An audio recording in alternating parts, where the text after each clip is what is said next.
ఈ రాష్ట్రంలో మరొక కొత్త పార్టీ వస్తున్నది.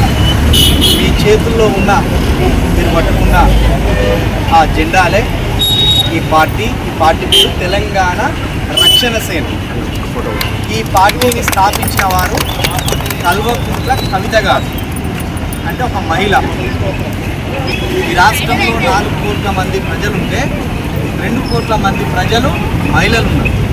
ఈ 2 కోట్ల మంది మహిళల నుండి ఒక మహిళ బయటకు వచ్చి ధైర్యంగా ఈ పురుష సమాజాన్ని ఎదుర్కొని మరీ పెద్ద పార్టీ స్థాపించింది.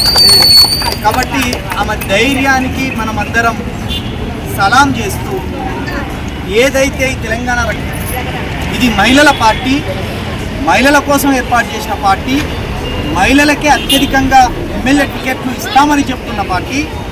కాబట్టి ముందు రోజుల్లో ఈ 2 కోట్ల మంది ఉన్న మహిళలు ఆ తల్లిని ఆశీర్వదించి, కల్వకుంట్ల కవిత గారిని ఆశీర్వదించి మీ చేతుల మీదుగా ఈ రాష్ట్రంలో అధికారంలో తీసుకొస్తారని మేము ఆశాభావాన్ని వ్యక్తం చేస్తున్నాం. మీరు ఇక్కడ అందరు రావడం చాలా సంతోషం ఉంది. అతి త్వరలో మరొకసారి కల్వకుంట్ల కవితక్క గారిని ఇక్కడికి తీసుకొస్తాం, మీ మధ్యలో నిలబెడతాం. మీరందరూ మీ చెల్లెగా, మీ అక్కగా, మీ బిడ్డగా ఆడబిడ్డను దీవించాలని మనస్ఫూర్తిగా మీకు కోరుకుంటున్నాం. ఈరోజు ఈ కార్యక్రమాన్ని ఇంత మంచిగా సక్సెస్ఫుల్ చేసిన అజిమామ గారికి కృతజ్ఞతలు, హైదరాబాద్ నుండి వచ్చిన గోరిగా నరసింహ గారికి కృతజ్ఞతలు, ఇక్కడ పాలకుర్తి ఇన్ఛార్జిగా ఉన్న సన్ని గారికి, అదేవిధంగా మరొక ఇన్ఛార్జి శ్రీధర్ గారికి, అదేవిధంగా ప్రభాకర్ అన్న గారికి, మా వెంకన్న గారికి, అదేవిధంగా రాములు గారికి, ప్రతి ఒక్కరికి పేరు పేరున కృతజ్ఞతలు చేస్తున్నాం. అదేవిధంగా మా తల్లులందరికీ కూడా ముఖ్యంగా మీరు లేకపోతే ఇంత కళ్ళు ఉండకపోవు, ఇంత మంచిగా ఉండకపోవు. మా తల్లులందరికీ కూడా పేరున పాదాభివందనాలు తెలియజేస్తున్నాం. తప్పకుండా మీ ఆశీర్వాదం ఉంటుందని మేము ఆశిస్తున్నాం. మేము 2 ముక్కలు చెప్పి మీ అందరికి సెలవు ఇప్పిస్తాం. ఎందుకంటే అక్కడి నుండి నడుచుకుంటూ వచ్చాను, ఆ కాలంలో తెలుస్తుంది. ఏ ప్రభుత్వం అయినా ఏదైనా ప్రజల కోసం పనిచేస్తామని చెప్తారు. నెమ్మదిగా విన్నారు. కల్వకుంట్ల కవిత గారు ఒక ఆడబిడ్డగా మన ముందుకు వచ్చింది. అసలు ఈ పార్టీ ఎందుకు పెట్టివ్వాలంటే, మనకు అతి ప్రధానమైన సమస్యలు ప్రతి ఇంట్లో, ఇక్కడ ఉన్నట్టు చిన్నోడు ఎదిగినాక చదువుకోవాలంటే వాని ఫీజు తలభారం అవుతుంది. మనకు అవసరమైతే తల్లిదండ్రులు కిడ్నీలు కూడా అమ్ముకోవాల్సిన పరిస్థితి ఏర్పడుతుంది. కానీ కల్వకుంట్ల కవిత గారు ఏం చెప్తానంటే, అది ప్రైవేట్ స్కూల్ అయినా ఇంకో స్కూల్ అయినా మీకు పూర్తిగా చదువుకునే వరకు ఉచితంగా విద్య అందిస్తుంది. 1, 2 ఇక్కడనే ఉన్నారు, వృద్ధులు ఉన్నారు, కొంత మాకు అక్క చెల్లెళ్ళ వరుస ఎదురు ఉన్నారు, అంత ఏజ్ ఉంది. ఏదైనా కళ్ళు నొప్పో కాళ్ళు నొప్పో అంతా ప్రైవేట్ హాస్పిటల్కి పోతే ఇట్లా సూది గుచ్చితే 100 రూపాయలు తీసుకుంటాడు, 500 రూపాయల మందులు రాస్తాడు. కాబట్టి ఇలాంటి విధానం పోవాలంటే ఉచిత వైద్యం కూడా రావాలి. ఒక ఆడబిడ్డగా ఇంటి సమస్యలు తెలిసిన వ్యక్తిగా కల్వకుంట్ల కవిత గారు 2వ అంశంగా ఉచిత వైద్యం అని పెట్టారు. ఇంకా 3వది, దాదాపుగా మన తెలంగాణ రాష్ట్రమే కాదు భారతదేశం అంతా కూడా వ్యవసాయం మీద ఆధారపడి మనం పంటలు పండించుకుంటేనే 4 గింజలు ఇంట్లోకి వస్తేనే మన కడుపులు నిండుతాయి.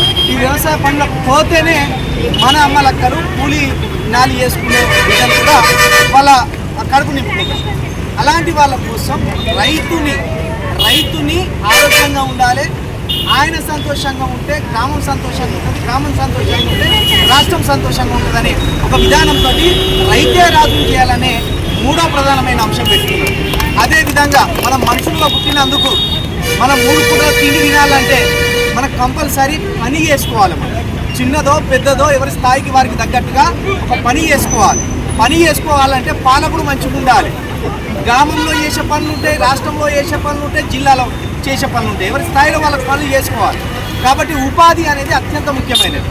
మన చేతికి పని కల్పిస్తే మనం ఇంకొకరి దగ్గర చేయి జాపి అడుక్కోవాల్సిన అవసరం ఉండదు. కాబట్టి ప్రతి చేతికి పని అప్పగిస్తామనే 4వ అంశంతో ఉపాధి అని పెట్టడం జరిగింది. వీటితో పాటు సామాజిక న్యాయం అనే అతిపెద్ద ఒక విషయాన్ని కల్వకుంట్ల కవిత గారు చెప్తున్నారు.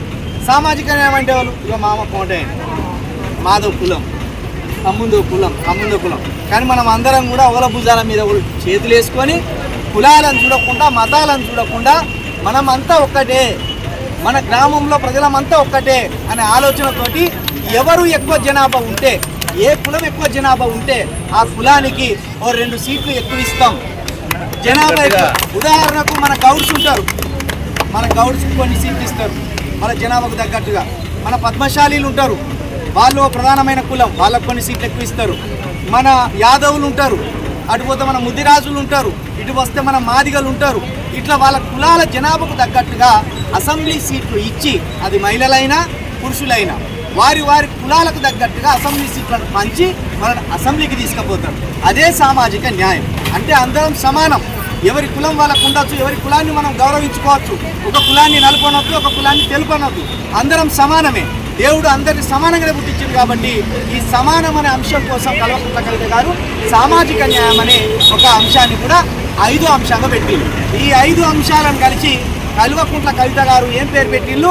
పాంచజన్యం అని పెట్టిండు.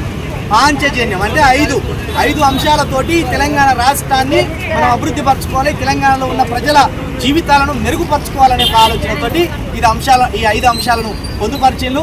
అమ్మలారా, అక్కలారా, ఇక్కడికి వచ్చిన మా అన్నలారా, ప్రతి ఇంటికి పోయి ఆలోచించండి. మీరు వైద్యం కావాలంటే ఉచిత వైద్యం కావాల్సిందే. పెద్ద పెద్ద హాస్పిటల్కి పోయి మన ఇల్లు గుల్ల చేసుకొని, మన ఆస్తులు అమ్ముకొని ఖర్చు పెట్టుకోలేము. మన పిల్లలకు ఉచిత చదువు కావాలి, ఉచిత కావాలి, మన చేతికి పని కావాలి, మన రైతులు రాజులు కావాలి. మనం అంతా కుల మతాలను చూడకుండా ఒకరికొకరు సామరస్యంగా ఉండి ఈ రాష్ట్రాన్ని బాగుపరచుకోవాలి. ఇది ఒక్కటే నినాదంతో, ఇది ఒక్కటే అంశంతో కల్వకుంట్ల కవిత గారు ఈ పార్టీని పెట్టడం జరిగింది. ఈ పార్టీకి మీ ఆశీర్వాదాలు ఉంటాయని, మీ ఆశీస్సులు ఉంటాయని మేము ప్రగాఢ విశ్వాసాన్ని తెలియజేస్తూ ఈ రోజు మమ్మల్ని దీవించడానికి, మన పార్టీని దీవించడానికి తరలి వచ్చిన మన అమ్మలక్కలకు మరొకసారి ప్రత్యేకంగా కృతజ్ఞతలు తెలియజేస్తూ, పేరున పాదాభివందనాలు తెలియజేస్తూ, జై తెలంగాణ, జై టిఆర్ఎస్, జై కవితక్క, జై కవితక్క.